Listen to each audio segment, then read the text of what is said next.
coach, j'ai surpris mon mari avec la nounou. Elle grée avec mon mari. Bonjour. Bienvenue sur ma chaîne YouTube. Partagez la vidéo, abonne-toi. On écoute son histoire. Je suis mariée, Oui. ça fait 5 ans. J'ai épousé un homme formidable. Oui. Excusez-moi, ma coach, ma voix est en train de trembler. J'ai épousé un homme très formidable à tout point de vue. Nous avons un déni. Je suis dans un très bon mariage, mais là, je suis en train de perdre mon foyer parce que j'ai beaucoup fait de négligence dans mon mariage. C'est-à-dire?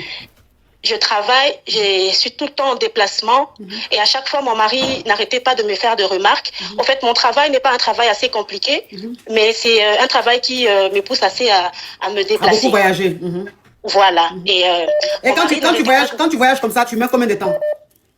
je peux mettre au moins 1 à 2 semaines. Ok. Mais pendant le week-end, il peut venir avec le déni. J'étais le nom du pays où je suis de père Oui, de- c'est de mieux, me c'est mieux, ma reconnaître. chérie, c'est mieux. Voilà. Et j'ai à la maison avec moi, j'ai une nounou. La nounou, elle reste avec le déni. Et à chaque fois que je me déplace pour mon travail, quand je rentre à la maison, je trouve tout est parfait. Ma chambre, la maison, même la nourriture pour mon mari. Et une fois, mon mari, je me souviens, il m'a fait une remarque. On s'est tellement pris la tête. Il Ma m'avait chérie, tu me permets de me parfumer? Je t'en prie, ma coach. D'accord.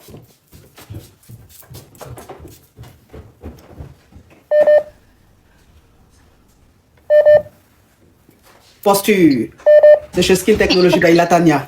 Oh, j'adore ce Vous parfum. êtes très belle. Ce parfum, Vous merci êtes ma très chérie. belle. Il est envoûtant ce parfum. Vous savez, moi j'aime les ouds. Oui, ma chérie, on t'écoute. Alors, il m'a fait la remarque en disant que bébé, ça fait très longtemps que j'ai pas mangé ton repas. Parce que toi, tu as cuisiné. La dernière fois, je me rappelle que j'ai cuisiné, en fait, un bon repas où on a mangé ensemble. Je dirais il y a au moins 6 mois. Alors, il m'a fait cette remarque et j'ai pété un plan. J'avais le stress pour le boulot, j'ai pété un plan. Je l'ai parlé mal. Il était tellement fâché, il est sorti. Et à ma grande surprise, j'ai fait un voyage. Je pense que c'était l'année passée. Je suis partie, je suis rentrée. La façon dont je trouvais la nounou à la maison, chez moi, comment elle était habillée, c'était pour moi une première fois de l'avoir habillée comme ça. Et c'était osé quand même pour une nounou. Voilà, je suis rentrée par surprise, j'ai pas prévenu personne ni mon mari, je suis rentrée comme ça. Elle avait mis, je sais pas... Non, on a compris. Quand tu dis ça, on a compris, donc on évolue. Voilà. Et j'arrive, je trouve la nounou, je lui pose la question, mais comment tu t'habilles comme ça pourquoi tu sais bien que j'aime pas que tu t'habilles comme ça. La nounou se lève, elle ne me répond pas, elle va dans sa chambre pour s'échanger. Bon. Je suis rentrée dans ma chambre le soir quand mon mari est arrivé, je lui ai posé la question, je suis pas contente de la façon dont la nounou s'est habillée. Est-ce que tout va bien à la maison? Mon mari ne m'a pas répondu non plus. Cette nuit-là est passée le matin, comme d'habitude, je suis allée au boulot, mais j'ai pas fait un voyage. Quand je suis rentrée, à ma grande surprise, mon mari se douchait le soir. J'ai pris son téléphone. Ma coach, ce que j'ai vu dans le téléphone de mon mari, et je suis consciente, ma coach, je suis très honnête, je suis vraiment ouverte envers vous pour vous dire que tout ce qui s'est passé, tout ce qui est arrivé à mon mariage, c'est entièrement de ma faute. J'ai beaucoup négligé mon mari. Et jusque-là, j'ai constaté que mon mari est en train de griller la nounou. Alors là, j'essaie de virer la nounou, mais mon mari s'oppose. Et j'essaie de demander pardon même à ma belle famille pour essayer de mettre un peu la paix entre nous, mais ça va pas. Ça va pas. Alors je sais pas quoi faire. Ma question est comment je peux gérer cette situation? Mais tout en sachant que je suis entièrement responsable de tout ce qui arrive, mais je veux juste que la paix règne dans mon couple parce que j'aime encore mon mari. Allô? Ok, oui, je suis choquée en fait, c'est pour ça que tu m'entends pas. Ok, je vais récapituler. Alors, tu es marié et ça fait combien d'années vous êtes marié? Ça fait 5 ans. Ok, ça fait 5 ans que tu es marié et ton travail fait que tu voyages beaucoup. Et quand tu voyages, tu ne vas pas en dehors du pays, hein, c'est-à-dire tu voyages, tu vas dans la sous-région, tu vas dans des villes, mais tu restes, en général, tu restes dans le même pays. Et quand tu vas, tu fais 2 semaines, 1 semaine, souvent, ton mari vient avec le déni les week-ends, vous te voir, mais tu es tout le temps parti. Et ton mari, un jour, mais tu as une nounou, donc la nounou, c'est elle qui prend soin du déni, elle prend soin de la maison. À chaque fois que tu quittes en voyage, tu viens, ta maison est nickel, tout est nickel. Et un jour, ton mari t'a dit, ah, chérie, tu sais que la dernière fois que tu as préparé, il y a 6 mois, j'ai envie de manger ta nourriture. Est-ce que tu peux cuisiner? En fait, tu étais tellement fatigué que tu lui as très mal répondu. Tu étais très en colère. Tu lui as dit, mais comment tu peux préparer avec l'emploi du temps que tu as, avec toutes les activités que tu as? Comment lui peut te demander de faire à manger pendant que la nounou, elle est là? Bon, ça l'a frustré. C'est resté comme ça. Et puis, vous avez continué votre vie. Mais un jour, tu as voyagé. Quand tu reviens, ce jour-là, tu es rentré. Tu n'as pas dit à ton mari que tu rentrais. C'est chez toi, hein? Donc, tu as fini ton voyage, tu rentrais. Quand tu rentres, tu trouves la nounou à la maison. La maison est nickel, tout est propre et tout. Sauf que la nounou, elle a changé de style vestimentaire. Avant, elle avait un style vestimentaire que tu sais. Mais quand tu es arrivé, de toute façon, tu l'as trouvée habillée, ça t'a choqué. Donc, tu lui as dit, mais comment tu peux t'habiller comme ça dans ma maison? Et tu sais que je n'aime pas ce genre d'habillement dans ma maison.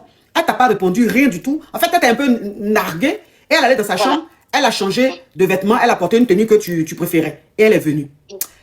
Mais le comportement a un peu changé. C'est-à-dire tu ne reconnaissais plus ta nounou. Tu l'as trouvée un peu guindée. Tu trouvais que maintenant, quand tu lui parlais, elle s'en foutait limite. Genre, elle avait confiance en elle. Et voilà. S'il vous plaît, et puis pour ajouter, je refusais aussi le grévi à mon mari. Ok. Ça, en tout cas, je le repoussais à chaque fois. Ok. Donc, à chaque fois que tu venais, tu rentrais du voyage et tout, que ton mari voulait gré, tu disais toujours que tu es fatigué, fatigué. Très souvent, tu étais fatigué. Ce qui faisait que ton mari et toi, vous pouvez faire 1 semaine, 2 semaines, je suppose, sans grélie. Pas... Même 1 mois, 2 mois. 1 mois, 2 mois sans grélie. Oui, oui. Et pourquoi tu fais ça? En tout cas, ma coach, je sais pas. Je sais pas. Tu aimes ton mari? Oui, je l'aime. Tu aimes ton mari 2 mois, 1 mois, sans grélie? Ma chérie. Ok. Donc, ça veut dire que maintenant, tu allais à un voyage, tu reviens. Un jour, ton mari était là, bon, il était occupé et tout ça. Quelque chose t'a dit de prendre son téléphone. Tu prends son téléphone, tu regardes dans son téléphone, tu constates que lui et la nounou ont une conversation de go égard. Ça veut dire que lui et la nounou graient ensemble. Oui. Ok. Donc, tu essaies maintenant de confronter ton mari et tu dis que tu vas renvoyer la nounou. Ton mari s'oppose catégoriquement, il te dit qu'il ne faut pas renvoyer la nounou. Tu essaies de parler à la belle famille, pour dire à la belle famille de parler à ton mari pour libérer cette nounou-là. Mais la belle famille, en fait, tu as l'impression qu'elle ne t'écoute pas. Et tu soulignes que c'est bien de ta faute, parce que non seulement tu voyageais beaucoup, mais quand tu étais là aussi, à chaque fois que ton mari voulait griller, tu refusais. Donc, ça veut dire que dans le foyer, vous pouvez mettre 1 mois, 2 mois sans griller, c'est toi qui refusais. Oui. Et tu es honnête, tu dis que ce qui arrive aujourd'hui, c'est de ta faute. Mais tu as envie que la paix règne dans ton foyer, parce que tu aimes ton mari, tu n'as pas envie de casser cet équilibre-là, tu n'as pas envie de perdre ton mari. Oui. Voilà. Donc, c'est quoi ta question, ma chérie? Déjà, ma question, comment faire pour comment convaincre à mon mari de virer la nounou et ensuite comment me rattraper? Parce que déjà au boulot, j'ai essayé de demander au moins 2 congés pendant 3 mois. Et c'est d'accord, là je gère déjà. Mais à la maison, j'aimerais d'abord de l'ordre avec la nounou, le convaincre. Parce qu'à la limite, il me dit, tu veux pas qu'elle travaille, je trouve un logement pour elle. Parce que c'est une fille qui, on l'a pris à une province et on l'a fait venir là où on est. Et il me dit, il va prendre un logement pour la nounou, pour l'installer, afin de pouvoir lui donner, en fait. Je sais pas, ma coach, c'est ça ma question. Donc, il te dit que... J'ai peur de perdre mon mari, je veux pas divorcer, ma coach. Donc, il te dit que si la nounou, tu le chasses, tu dis à la nounou de partir, lui va prendre un logement pour elle parce qu'elle est quittée dans un village pour venir. C'est vous qui l'avez déplacée, donc vous ne pouvez pas la laisser comme ça. Donc, si toi, tu lui dis de quitter chez toi, lui va prendre un appartement pour la nounou. Oui. En lui connaissant, il est capable. Et je sais même pas si c'est déjà fait, parce qu'il y a au moins 2 à 3 jours, elle n'est pas venue. Je sais pas. Par contre, j'ai peur que s'il prenait un logement pour la nounou, ça sera carrément une relation qui va... Mais c'est clair, c'est un deuxième foyer. C'est un deuxième foyer. Oui. Oui, ma coach, aidez-moi s'il vous plaît. Je veux pas perdre mon mari. Je l'aime tellement. On a un délire. On a vraiment construit. Avant notre mariage, on a vécu pendant 10 ans et on a 5 ans de mariage. Je l'aime tellement. Je reconnais mes erreurs. Je veux pas perdre mon foyer. J'ai 33 ans. Je veux pas. Voilà, ma coach. Comment faire?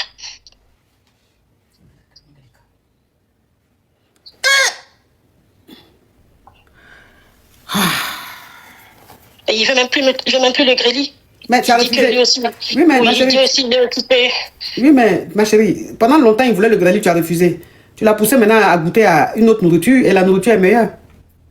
Voyez la nounou que vous voyez là. C'est la vie qui fait qu'elle travaille chez vous. Hein. Sinon, ça ne veut pas dire que parce qu'elles sont nounou, elles ne connaissent rien de la vie. Hein.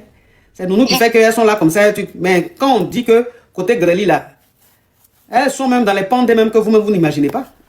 Donc ça veut dire que de toute façon tu as refusé maintenant. Qu'il a découvert ce qu'elle nounou fait. Toi maintenant tu demandes le greli, il va faire ton greli. Et je trouve la nounou avec des mèches de qualité sur sa tête. Oui, non, mais c'est bon, ma chérie, c'est bon, on a compris, mais c'est normal. Toi aussi, elle ne peut plus porter Godio. Elle est avec ton mari, pourquoi elle va porter Godio? Maintenant, c'est les Brésiliennes, elle va porter. Bon, ma chérie, donc, comme tu n'as pas envie de divorcer, tu n'as pas envie de perdre ton mari, il faut que tu acceptes aujourd'hui que tu as une co-épouse. Non, ma coach. Il ne va pas la laisser. Vous n'avez pas de technique à me donner, comment me rattraper? Quelle technique, ma chérie? Je suis magicienne. Surtout pour le grêle, ma coach. Ça, au moins, ça peut sauver mon mariage. Non, au stade où on est arrivé là, même si tu es Jackie Chan, au stade où on est arrivé là, même, ton Jackie Chan là même va l'énerver. Parce que pour rien comme ça, un coup tu deviens Jackie Chan, il dit mais ça quitte où? Et puis tu vas pas bien faire, parce que tu n'es pas habitué. Donc c'est dit, comme tu veux pas divorcer, tu veux pas perdre ton mari, il faut accepter l'existence de la nounou. Il faut accepter qu'aujourd'hui, c'est plus ta nounou, c'est ta rivale. Si tu acceptes ça, elle, de toute façon, il lui a peut-être même déjà trouvé un appartement, il va lui prendre. Et puis, toi, tu es la femme légitime, légale, tu as ton alliance. Et elle est la deuxième femme. Sinon, il n'y a pas une autre solution. Comme elle dit, elle ne veut pas divorcer. Elle dit, elle ne veut pas divorcer. Quelqu'un qui te dit, je ne veux pas divorcer, tu ne vas pas lui demander, il faut partir. Tu ne vas pas lui demander de partir. Non. Donc, tu lui donnes des conseils en fonction de ce qu'elle te demande. Comme là, maintenant, il a la nounou et il ne va pas la laisser parce qu'il est fan d'elle. J'ai demandé de l'aide en fonction de pouvoir pimenter un peu. Peut-être il pourra revenir. Oui, mais tu vas pimenter quoi? Depuis 15 ans, tu n'as rien pimenté. C'est un coup comme ça, tu vas pimenter. Est-ce que tu vas réussir le dosage du piment? Oui, ma coach. Je suis prête à faire tout. Oui. Ok, donc il faut me contacter après, on va voir ça. D'accord. Merci, ma coach. Bisous.